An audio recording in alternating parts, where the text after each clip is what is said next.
సదాశివసమారంభాం వ్యాసశంకరమధ్యమాం అస్మదాచార్యపర్యంతాం వందే గురుపరంపరాం.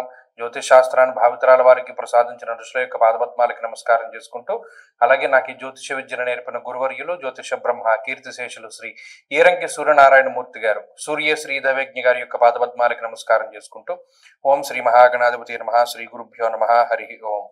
వీక్షకులందరికీ నమస్కారం. కర్కాటక రాశి వారికి ఈ వార గ్రహస్థితి మిశ్రమంగానే ఉన్నది. ప్రత్యేకించి గురుడు 12వ స్థానం నుండి జన్మరాశిలోకి రావడము, అర్ధాష్టమ రవి దోషము, అర్ధాష్టమ కుజ దోషము, అష్టమ స్థాన స్థిత రాహు దోషం, అంటే ఈ 4 గ్రహాలు ప్రధానంగా ఇబ్బంది పెట్టేటువంటి గ్రహాలు.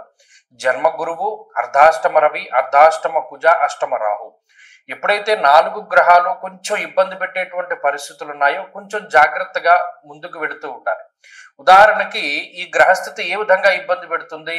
రాజకోపో యశోహాని ఉద్యోగస్య విరోధకం అన్నారు. అంటే క్షణికావేశంలో మాట్లాడేటువంటి మాటల వల్ల, క్షణికావేశంలో తీసుకునేటువంటి నిర్ణయాల వల్ల భాగ్యహాని, భయం క్రూర, అంతఃక్లేశం, గృహశ్చిద్ర, ఇంట్లో వాళ్ళ మీద కోపం వస్తుంది, ఉద్యోగంలో కోపం వస్తుంది, రోడ్డు మీద వెళ్ళేటప్పుడు పక్కవాడి మీద కోపం వస్తూ ఉంటుంది. అలాగే ఉత్తనే ఎవరి మీదైనా సరే భయంకరమైనటువంటి కోపం వస్తుంది.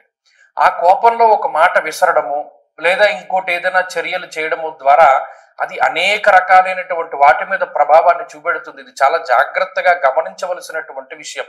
కర్కాటక రాశి వారు ఈ వారంలో తమ కోపమే తమ శత్రువు, తమ శాంతమే తనకు రక్ష అనేటువంటి మాటని చాలా గొప్పగా గుర్తుపెట్టుకోవాలి. ఫ్రస్ట్రేషన్ వస్తుంది, కోపం వస్తుంది. ఇది అనేక రకాలుగా మిమ్మల్ని ఎవరైనా ఇరిటేట్ చేస్తూ ఉంటారు. అయినప్పటికీ ఎవడు గొప్పవాడు అంటే ఎంత ఇబ్బంది పెడుతున్నా, ఎంత రెచ్చగొడుతున్నా రెచ్చిపోకుండా కొంత ప్రశాంతంగా ఆ స్థానాన్ని వదిలి వెళ్ళిపోయేటువంటి వాడు గొప్పవాడు. ఆ సహనము, ఆ శక్తి వృధాగా పోకుండా ఆ శక్తిని కాపాడుకునేటువంటి వాడు గొప్పవాడు. ఇక్కడ లౌకికమైనటువంటి గ్రహాలు అంటే చంద్రుడు గాని బుధుడు గాని ఈ రాశి వారికి అనుకూలిస్తూనే ఉన్నప్పటికీ కూడా ఈ 4 ప్రధానమైనటువంటి శత్రు గ్రహాలు జన్మగురుడు, అర్ధాష్టమ రవికుజులు, అష్టమ రాహు, ఈ గ్రహస్థితి ఎక్కువగా బాధ పెడుతూ ఉంటుంది. కాబట్టి ఈ విషయాన్ని చాలా జాగ్రత్తగా గుర్తుపెట్టుకోండి. ప్రత్యేకించి ఈ వారంలో తీసుకునేటువంటి నిర్ణయాలు వ్యతిరేకమైనటువంటి ఫలితాన్ని ఇస్తాయి. కాబట్టి కోపంలో ఆవేశంలో నిర్ణయాలు వద్దు. విద్యా విషయంలోనూ ఉద్యోగ విషయంలోనూ అనాలోచిత నిర్ణయాలు వద్దు. ఎవరి మీద కోపంతో నిర్ణయాలు తీసుకోవద్దు. ఈ విషయం ఈ వారం అంతా ప్రధానంగా గుర్తుపెట్టుకోండి. మిగతా ఆర్థిక పరిస్థితులు కానీ ఆరోగ్య పరిస్థితులు కానీ అంత ఇబ్బందికరంగా కనబడడం లేదు.